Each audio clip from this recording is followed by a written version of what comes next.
कैसे हैं आप? चलिए आज हम लोग कुछ पढ़ते हैं, जिसमें से आज हम लोग क्या पढ़ेंगे, भारतीय संविधान के प्रमुख भाग। ठीक है, तो हम लोग क्या पढ़ेंगे कि वर्तमान में भारतीय संविधान में कितने भाग हैं। तो आप क्या बताओगे? आप बताएंगे कुल 25 भाग हैं। कितने बताएंगे? कुल 25 भाग हैं।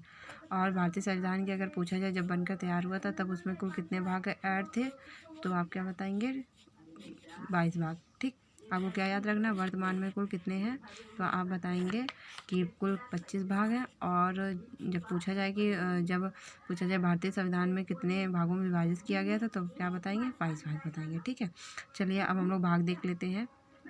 इसमें आपको भारतीय संविधान में आपको अगर क्वेश्चन मैं बाद में बताऊंगी कि कैसे बनाए जाते थे और कैसे मतलब बनते हैं। चलिए ठीक है, देखते हैं। अब भाग एक कौन सा है, इसमें आपसे क्वेश्चन, चलिए हम बता देते हैं कि कैसे क्वेश्चन बनते हैं। इसमें आपसे पूछा जाएगा कि बताइए कि मौलिक अधिकार है वो कौन से भाग में है, तो आप क्या बताएंगे कि भाग 3 में। इसलिए आपको क्या करना पड़ेगा, सब भागों को अच्छे से याद करना पड़ेगा। ठीक है, चलिए आज हम स्टार्ट करते हैं कि भाग फर्स्ट जो है आपको दोस्तों, वो आपको क्या बताता है कि वो आपके संघ और उसका राज्य क्षेत्र, मतलब आप ये समझ लीजिए कि संघ और उसका राज्य क्षेत्र। तो आप याद करिए मेरे साथ कि भाग 1 जो आप किससे संबंधित है, संघ और उसके राज्य क्षेत्र से संबंधित है। ठीक है, और भाग दो किससे संबंधित है? भाग 2 नागरिकता क्या होती है दोस्तों, कि किसी भी देश में रहने के लिए हमें जो वहाँ की नागरिकता प्राप्त करनी पड़ती है वो नागरिकता होती है। ठीक है, तो आप इस तरह से देख सकते हैं, मतलब नॉर्मल से।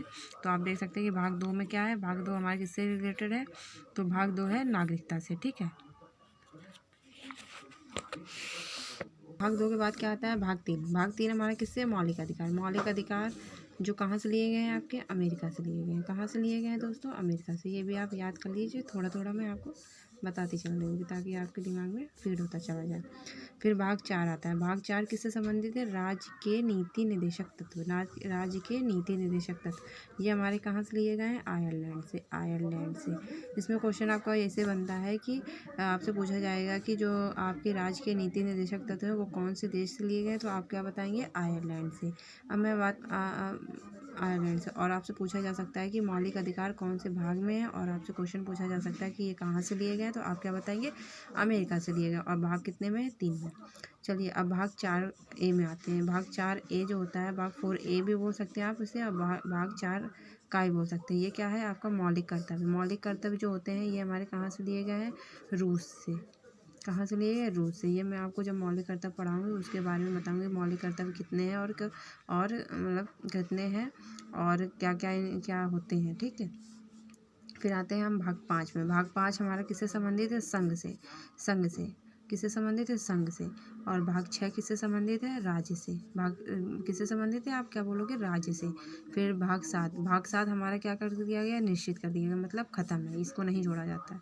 फिर भाग 8 में आते हैं। भाग 8 हमारा किसका है? संघ राज्य क्षेत्र। किससे संबंधित है? संघ राज्य क्षेत्र से।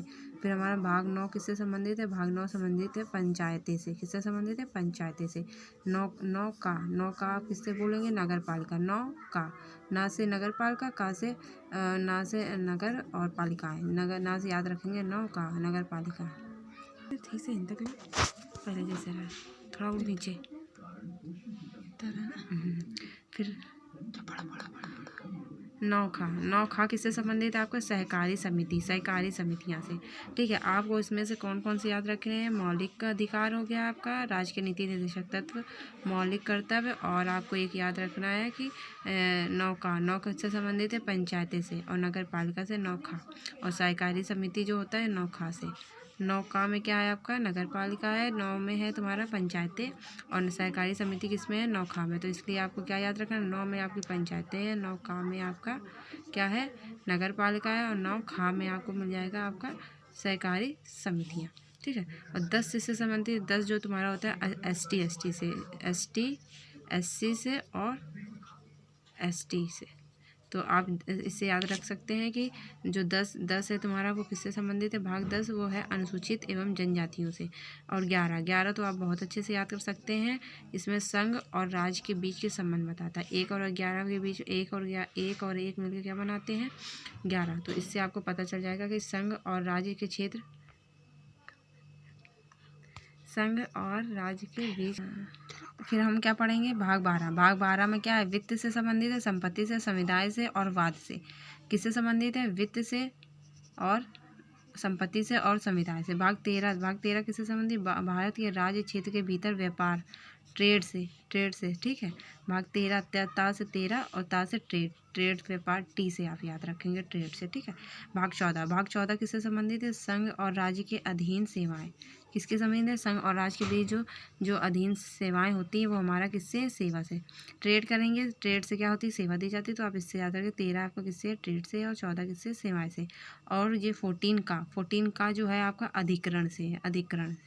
और भाग 15 तो मोस्ट इंपॉर्टेंट है, आपको ये याद करना है, निर्वाचन से। जो हमारा निर्वाचन करवाता है निर्वाचन आयोग, तो वो उससे संबंधित है, निर्वाचन ठीक है। और भाग 16 किससे संबंधित है, कुछ वर्गों के संबंध में विशेष उपबंध, ये आपको नहीं याद रखना है। भाग 17 आपको याद रखना है कि हमारी राजभाषा से, राजभाषा, शाह से याद कर लोगे, भाषा से अंतिम क्या आता है, शाह से याद कर लोगे। ये हमारा किससे है, भाग 17 से है। और भाग 18 भी आपको याद होना पड़ेगा, आज से 18 और आज से आपात उपबंध से ठीक है। और भाग 19 संबंधित है प्रकरण से, ये आपको नहीं ज़्यादा याद रखना, ये पूछा नहीं जाता है। और भाग 20 से संबंधित संशोधन से, 20 किससे संबंधित है, संशोधन से ठीक है। भाग 21 है आपका अस्थायी संक्रमणकालीन और विशेष उपबंध से। इसमें क्या याद रख लो आप, विशेष उपबंध, ये आपका किससे, 21 से ठीक है। और भाग 22 से संबंधित है आपका संक्षिप्त नाम, प्रारंभ, हिंदी प्राधिकृत और पाठ और निरीक्षण, ये आपका निरीक्षण से संबंधित है। तो आपको ये पता हो गया कि मैंने आपको एक बार सबसे डिटेल में पढ़ा दिया है कि हमारे में 22 भाग होते हैं, 22 भाग किससे संबंधित है। और इसमें से अब मैं आपको इंपॉर्टेंट बता दे रही हूँ, जो इंपॉर्टेंट कौन कौन से हैं आपको इनमें से जानने की आवश्यकता है। तो भाग 1 आपको याद रखना है, भाग 1 संघ एवं राज्य क्षेत्र से। भाग 2 किससे, नागरिकता से।